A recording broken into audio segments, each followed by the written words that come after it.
మీరు చూడబోతున్నారు ప్రపంచంలో అతిపెద్ద గ్లాస్ బ్రిడ్జ్. లొకేషన్స్ అన్ని హనీమూన్ లొకేషన్. అన్ఫిట్ అయినా నేను అన్ఫిట్, ప్రతిదానికి అన్ఫిట్. నన్ను పిక్చర్నైనా చేసేయండి, కరెంట్ షాక్ ఇచ్చిన బ్రెయిన్కి. నాలుకైనా కట్ చేసేయండి, పిక్చర్నైనా చేసేయండి. ఈ రెండు చేసేస్తే మీకు ఈ బాధ ఉండదు. Good morning from China. ఈ జాంజియాజో నగరంలో మీకు ఈరోజు అవతార్ మౌంటైన్స్తో పాటు గ్లాస్ బ్రిడ్జ్ని చూపించబోతున్నాను అండి. ఇది ఎన్నో వరల్డ్స్ రికార్డ్స్ని బద్దలు కొట్టిన గ్లాస్ బ్రిడ్జ్.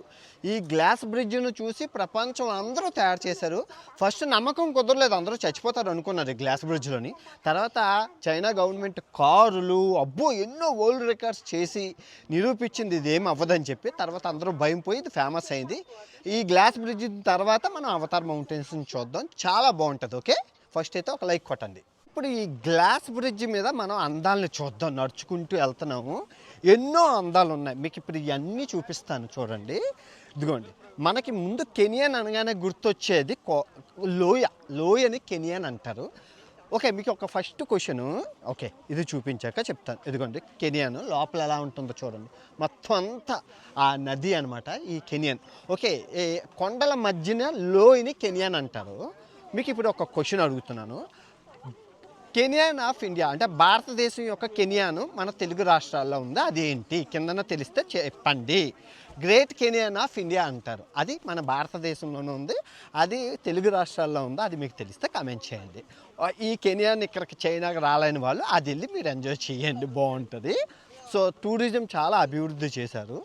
ఈ గ్లాస్ బ్రిడ్జ్ చాలా భయాలతో, మొదట్లో అయితే చాలా పుకార్లు, రోమర్స్ ఎక్కువ అయిపోయినాయి, చచ్చిపోతారు అది ఇది. సో దీని మీద నుంచి చైనా కార్లు, ట్రక్కులు, రాడ్లు, విన్యాసాలు ఎన్నో చేసి చైనా నిరూపించుకుంది ఇది ఏం అవ్వదు, ఇది సేఫ్ అని. ఇది సక్సెస్ అయ్యాక ఇంకా మిగతా అన్ని దేశాల ప్రజలు అన్ని దేశాల్లో దీన్ని కట్టడం మొదలుపెట్టారు. ఇంకా అన్ని దేశాల్లోని బాగుంది. వ్యూ అయితే ఎక్సలెంట్ ఉంది, బబుల్ ట్రైన్స్ అన్నీ ఉన్నాయి, అవన్నీ మీకు చూపిస్తాను. ఓకే, వ్యూ చూడండి ఎంత బాగుందో. జిప్ లైను, తర్వాత బబుల్ ట్రైను, బబుల్ ట్రాము. ప్రకృతి అండి. ప్రకృతి ఇష్టపడిన వాళ్ళు ఈ వీడియోని పిచ్చిగా లైక్ చేస్తారు. నిజంగా ఎంత బాగుందో కదా, కొండలు కోనలు అలా నడుచుకుంటూ వెళ్తుంటే అదొక వ్యూ హైలైట్. నిజంగానే చాలా బాగుంది, నిజంగానే సూపర్ వర్త్. సూర్యుడు ఉంటే సూపర్ ఉంటుంది గ్లాస్ బ్రిడ్జ్.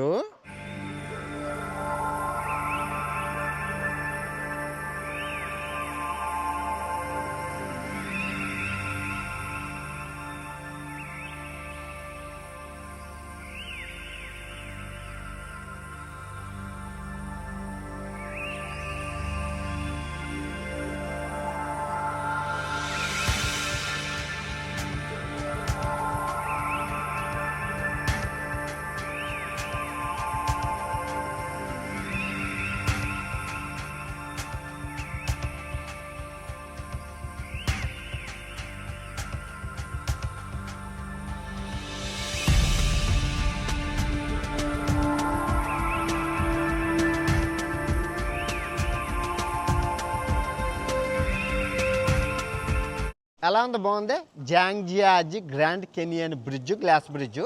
సో ఇక్కడ ఇంకా చుట్టూ బోల్డ్ ఉన్నాయి, అన్నీ చూద్దాం. సో మన వాళ్ళు అక్కడ కట్టారు, 2 కొండల మధ్యన గ్లాస్ బ్రిడ్జ్ అలా కట్టారనమాట. మీకు చూపిస్తాను చూడండి, క్లియర్గా చూడండి. ఈ కొండ నుంచి ఆ కొండ కట్టారు, బాగా కట్టారే. మీరు చెయ్యాలనుకుంటే జిప్ లైన్ కూడా ఉంది, చిన్న అడ్వెంచరస్ ఉన్నాయి. అదొకటి. తర్వాత అక్కడ కొండ మీద నేను నడిచేది బాగుంటుంది. ఇక్కడ చాలా సాహసాలు చేయొచ్చు, బంగీ జంప్ అవన్నీ క్లోజ్ చేస్తారు వర్షం పడుతుందని. జిప్ లైన్ ఉంది, అది చేద్దాం, సాహసం మామూలుగా ఉండదు.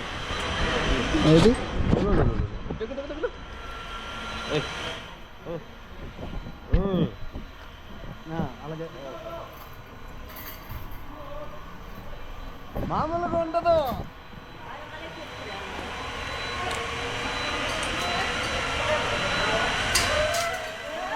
సో మనం జిప్ లైన్ చేయబోతున్నాం ఇప్పుడు.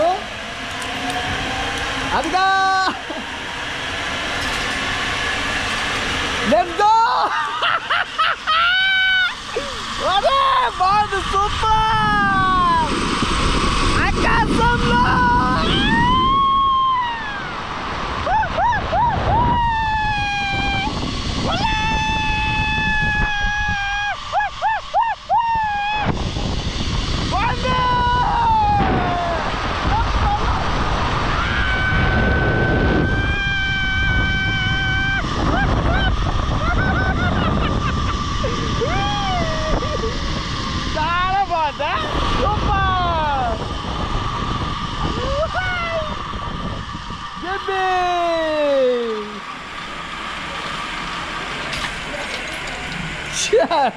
సూపర్, చాలా బాగుంది. జిప్ లైన్ అయిపోయింది కదా, కిందకి నడుచుకొని వెళ్ళాలి. కిందకి నడుచుకొని వెళ్ళి నదిని చూడాలి, ఆ కెనియన్ నదిని. బాగుంటుంది. సో మొత్తానికి ఆ పై కొండ నుంచి నడుచుకుంటే కిందకు వచ్చాము. సో ఇప్పుడు ఇది 3 కిలోమీటర్లు నడుచుకొని వెళ్ళాలి. నేను షిప్లో వెళ్ళను, ఎందుకంటే మనకి సెనారిక్ వ్యూస్ అన్నీ నడుచుకుంటూ వెళ్తేనే కనబడతాయి. ఓకే, చేపలు చూసారా ఎంత ప్యూర్గా ఉన్నాయో. మీరు ఏమనుకోరంటే ఒక విషయం చెప్తానండి. నదీ జలాలు చూడండి ఎంత శుద్ధంగా ఉన్నాయో. నువ్వు భక్తి పేరుతో పూజించకపోయినా పర్వాలేదు, కానీ భక్తి పేరుతో నాశనం చేయకూడదు. పసుపు, కుంకుమ, మొన్న ఎదవన్నారు 1000 లీటర్లు 5000 లీటర్ల పాలు వేసారు. చేపలు చచ్చిపోవా? చూడండి ఆ చేపలు, జలపుష్పాలు చచ్చిపోవా? భక్తి పేరుతోని నాశనం చేయట్లేదు. అత్యధిక కలిగిన జనాభా చూడండి ఎంత శుద్ధంగా ఉందో. ఇది ఎంత బాగుందో. అక్వేరియంలో పెరిగే చేపలు ఇక్కడ పెరుగుతున్నాయంటే ఇంకెంతకన్నా శుభ్రం ఉంటుందని అనుకోకండి. బాబా ఏం అద్భుతం రా, రంగేసినట్లు. సూపర్. లొకేషన్స్ అన్నీ హనీమూన్ లొకేషన్స్ లాగా ఉన్నాయి. సినిమాలు తీస్తే కలర్ కోడింగ్ వేయక్కర్లేదు, ఆటోమేటిక్గా వచ్చేస్తాయి ఎంతన. వాటర్ ఎలా వస్తాయని అనుకుంటున్నారు కదా, అదిగో ఆ సున్నపు రాళ్ళు లోపల తేమ పీల్చుకొని వర్షపాతం అలాగా నెమ్మదిగా ఇలా పడతాయి అన్నమాట. ఇంకొచ్చి నీళ్ళు ఎలా వచ్చాయని అనుకోవచ్చు. ఈ సున్నపు రాళ్ళ లోపల నుంచి నీళ్ళు ఊరి వచ్చాయి. ఫ్రెష్ వాటర్ మీరు తాగచ్చు, ఏమో ఫ్రెష్ అంటే సున్నపు నాళ్ళు కదా, ఇది చాలా బాగున్నాయి, స్ట్రాంగ్గా బాగున్నాయి ఫ్రెష్ వాటర్.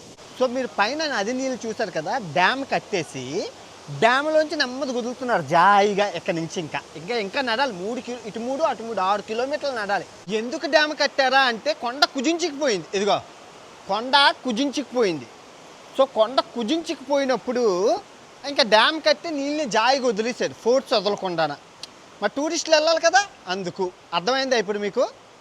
అంటే ఇంకా ప్లేస్ లేదు, మీకు అర్థమవుతుందా? ప్లేస్ లేనప్పుడు మరి ఎలాగ వెళ్తారు టూరిస్టులు, అందుకే ఇలా చేశారు. బాగుందే, చూసుకోవచ్చు. మొత్తం క్యూ ఎలా వెళ్తున్నాము, చాలా దూరం. ఇంకా అలా బాబోయ్ వచ్చేసామండి. 3 కిలోమీటర్లు నడుచుకుంటే మేము ఇప్పుడు ఆ గుహ లోపల ఉన్నది లొకేషను. ఆ గుహ లోపలికి వెళ్ళాలి, ఆ కన్నం లోపల ఉంటుంది, చూపిస్తాను రండి. సో గుహ లోపలికి మనం ఎంటర్ అవుతున్నాం, మీకు చూపిస్తాను రండి. బాగుంటుంది. ఓకే, బాగుంది. కలర్ కోడింగ్ పెట్టారు బాగాన, అంటే కలర్స్తో సెట్టింగ్ అంతా బాగుంది. అయినా సూపర్ బాగుంది. కొండల్లో నెలకొన్న కోనేటి రాయుడు గారు కొండలంత కాలం. బాగుంది, సూపర్. Worth Varma, worth. చాలా బాగుంది, చాలా బాగుంది. ఒడి అమ్మ, గుహ లోపల టన్నల్ కట్టారండి, టన్నల్ సొరంగం కట్టారు. బాగుందా? వావ్. ఎందుకు కట్టారంటే అంతే మరి, ఇంకా ఫెసిలిటీ. గుహ లోపల టన్నల్స్ కట్టడం అనేది నేను ఫస్ట్ టైం చూస్తాను, నేను ఎప్పుడు చూడలేదు అలాగా. అద్భుతంగా ఉందా, చాలా బాగుంది. పియరు సూపర్ నిజంగానే. అంత బాగుందంటే లొకేషను, అంత బాగుంది నడుస్తుంటే. టూరిజంకి వీళ్ళు ఖర్చు పెట్టినంత ఎవరు ఖర్చు పెట్టరు. అంత ఎక్కువగా టూరిజం డెవలప్ అంటే ఎక్కువ జనాభా ఉంది కదా, అందుకే ఖర్చు పెడతారు. మనకి ఖర్చు పెట్టమని మనకి ఉంటుంది, కానీ మన వాళ్ళు ఖర్చు పెట్టరు. అది పాకెట్లో వేసుకుంటారు, జోబుల్లోకి వెళ్ళిపోతాయి. లేదంటే మనకి మనది అవినీతి ఎక్కువ. అబ్బా అంత అనుకున్నా అవినీతి ఉన్నంత కాలం ఏ దేశం బాగుపడుతుంది, ఇండియా అయినా అవని, ఏ దేశమైనా అవని. సో ఇక్కడ నుంచి పడవ జర్నీ పెట్టారు. మరి ఎందుకు పడవ జర్నీ పెట్టారో తెలియదు మనకి. లైఫ్ జాకెట్స్ అందరికీ ఇస్తున్నారు, చూసారా? ఎందుకో తెలీదు, అందరికీ లైఫ్ జాకెట్లు ఇస్తున్నారు. అదిగో లైఫ్ జాకెట్లు ఇస్తున్నారు. అదిగో. బాధ కలిగించిన విషయం ఏంటంటే అండి, 9 మంది చనిపోయారండి మన ఇండియాలోని మొన్న. ఇక్కడ చూడండి, ఆయన లైఫ్ జాకెట్లు తీసి వాళ్ళ ఫ్యామిలీ అందరికీ ఇచ్చారు. ఏమండి, గవర్నమెంట్ని నిందించడం కాదు, మనం అడగాలి. భద్రత ప్రతి ఒక్కరి బాధ్యత. ఏంటి లైఫ్ జాకెట్లు ఇవ్వండి. ఆ షిప్లో అందరూ చదువుకున్న వాళ్ళు ఉన్నారు కదండి. చూడండి, లైఫ్ జాకెట్లు తీసుకుంటున్నారు ప్రతి ఒక్కరు. భద్రత ప్రతి ఒక్కరి బాధ్యత అండి. చూడు ఎలా చెప్తున్నారు, లైఫ్ జాకెట్ వేసుకోవాలి షిప్కి ఎక్కే ముందు. వాడకపోదు, చేతులు అయితే ఇచ్చారా? ఆ రోజు యాక్సిడెంట్లో 9 మంది చచ్చిపోయే ముందు తీశారట లైఫ్ జాకెట్లు. చిన్నపిల్లలు లైఫ్ జాకెట్ లేదట. మరి అంటే చిన్నపిల్లడికి యాక్సిడెంట్ అయితే నీటిలో చచ్చిపోమని అర్థం. క్లియర్గా మర్డర్. అది క్లియర్గా మర్డర్. అది యాక్సిడెంట్ కాదు. పర్యావరణం బాగోపోయినా తీసుకెళ్ళి నదిలో చంపేశారు. గవర్నమెంట్ నిందించాల్సిన పని లేదు. మనకి ఇంకిత జ్ఞానం, అవేర్నెస్ లేదు. భద్రత ప్రతి ఒక్కడి బాధ్యత. Safety is everybody business. చదువుకున్న వాళ్ళకి తెలియాలి. పిల్లలకి మనం స్కూల్లో నేర్పించాలి ఇవన్నీని. షిప్ ఎక్కే ముందు ఒక్కసారి మాట చెప్పాలి. వాళ్ళందరూ చెప్పారు, అందరూ ఇచ్చుకున్నారు. పిల్లలందరూ ఆ ఒక్కొక్కడు ముసలోడు అందరికి ఇచ్చారు. అటువన్నీ చెప్పినందుకు నన్ను దేశద్రోహం అది ఇది అంటారు. ఎదవన్నారు ఎదవలు. చదువుకోలేని నాంబేషన్ అన్న కొడుకులందరూ ఇంతే తిడుతున్నారు. అందరూ లైఫ్ జాకెట్లు తీసుకోండి అని చెప్పి అందరూ చూడండి. ఆయన చెప్పి అందరికీ లైఫ్ జాకెట్లు చేతిలో ఉంచాడు చచ్చిపోతాయని. మనం ఉన్నాం దరిద్రం నా కొడుకులు దేశం నాశనం చేయడానికి. చెప్పిన వాళ్ళనేమో దేశద్రోహులు అంటారు, అస్సలు వినమంటారు. సచ్చాక అయ్యో కుయ్యో మొర్రో అని చేసి దేశాన్ని ప్రభుత్వాన్ని నిందించడం.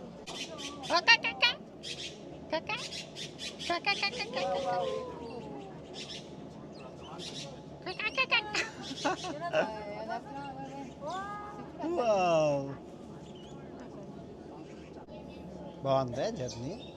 Wow wow. భద్రత ప్రతి ఒక్కడి బాధ్యత. దాని మీద అవగాహన కల్పించాలి. వాళ్ళు చచ్చిపోయారంటే వాళ్ళకి తెలియక చచ్చిపోయారు అంతే. లైఫ్ జాకెట్ వేసుకుంటే చచ్చిపోరు కదా. చైనా ప్రజలు ఆరోగ్యంగా ఉండడానికి గల కారణం ఈవినింగ్ అయితే అందరూ ఎక్సర్సైజ్ మీరు చూసుకోవచ్చు. ఎక్కడ చూస్తే ఇదే ఒక్క పార్కే కాదు, ఇంకా నేను చాలా పార్కులో ఇలా ఎక్సర్సైజ్లు చూపిస్తాను.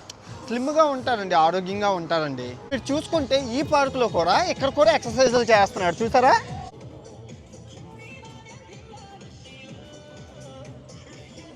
చైనా వచ్చిన కాంచి ఎక్కెక్కి ఏడుస్తున్నానంటే నేను ఒకే ఒక్క క్వశ్చన్ మిమ్మల్ని అడుగుతాను. దానికి సమాధానం కమెంట్ రూపంలో చెప్పండి. నేను మీకు వాయిస్ ఆన్సర్ ఇస్తాను.